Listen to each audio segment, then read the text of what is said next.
Rain, rain, go away, come again another day. Except in Against the Storm, where it's always at least drizzling. Does combining city building, RPG elements, procedural generation, and a story result in a thrilling adventure? Or is it just really a wet blanket with cute characters and terrible RNG? Watch on and find out.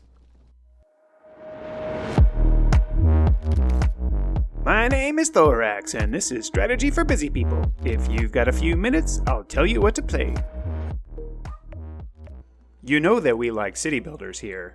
You also know that any game that gets more than 5 hours really must have caught my attention. So, with just over 24 hours in Against the Storm by Eremite Games, you can bet that I have good things to say about it. Now, when I first saw this game, I actually didn't look too deeply into it.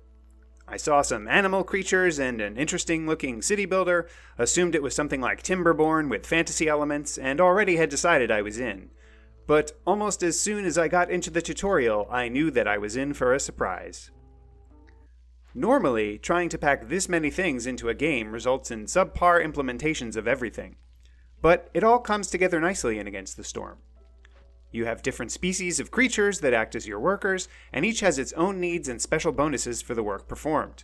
The forest is alive with the sounds of music. That's a different thing. But the forest is kind of alive with various encounters that you, encounter? By sending your woodcutters into marked glades to open them up. You play the role of a viceroy whom the queen sends out to explore and create settlements. The ultimate goal is to reforge some ancient seals which are part of some bigger story. The settlements you found become part of a caravan back to the capital. There are different biomes, each with their own interesting elements, and each map ends up having both unique resources as well as unique challenges. You don't have to get too committed to a particular settlement because you're going to finish each one relatively quickly. There are two competing systems of impatience and reputation. The queen sends you various orders to complete, and she gets miffed the longer it takes you to do them. In addition to completing the orders, various encounters can earn you reputation points, as can keeping your inhabitants happy by fulfilling their needs. If you earn enough reputation before the queen gets too impatient, you quote-unquote win that settlement and can move on. Winning earns you experience and different currency-like things that you can then use to unlock buildings and bonuses. While it is a key feature of the game, sometimes the RNG, that's random number generation, can be a little annoying. You don't have all the building blueprints when you start. You can earn building blueprints through leveling up, but a lot of them you can only get randomly. Earning reputation has various points at which you get blueprint unlocks, and you can also trade for them with the trader at the trading post. Ultimately, sometimes you just don't really get what you need or what you think you need, which can make completing things difficult. For example, you might get an order that involves keeping inhabitants' resolve above a certain number, but your humans need religion. Only certain buildings can be used to quote-unquote give religion, and well, you just may not get any. It's a delicate balancing act.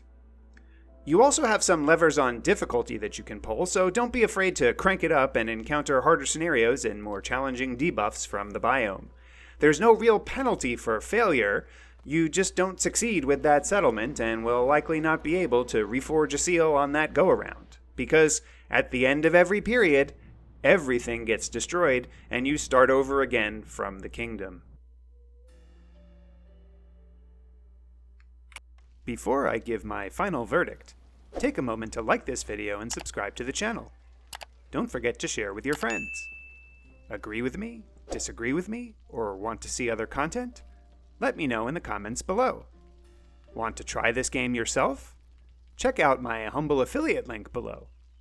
And if you want to support me in making more of these videos, become a patron on Patreon. Your support really makes a difference. The final verdict. I only began to scratch the surface of this game in the review. The reality is that there are so many systems and such complexity here that you could keep challenged for a long, long time. The RPG elements give you the incentive to not only play more, but to try harder difficulty levels and explore more of the systems. If you're just looking for a casual city builder where you can go on forever, you can do that to a degree in this game, but it is decidedly not the point. This is truly a deep strategy game with city builder elements. The scale and breadth come from many places. You won't be disappointed. On my trademarked 3-point score scale of avoid, meh, and I forgot to eat, I made lots of biscuits and skewers and wine and ale, but in the end, I packed up the caravan and headed out. I massively enjoyed my time while I did, though. This game is great, and you should try it.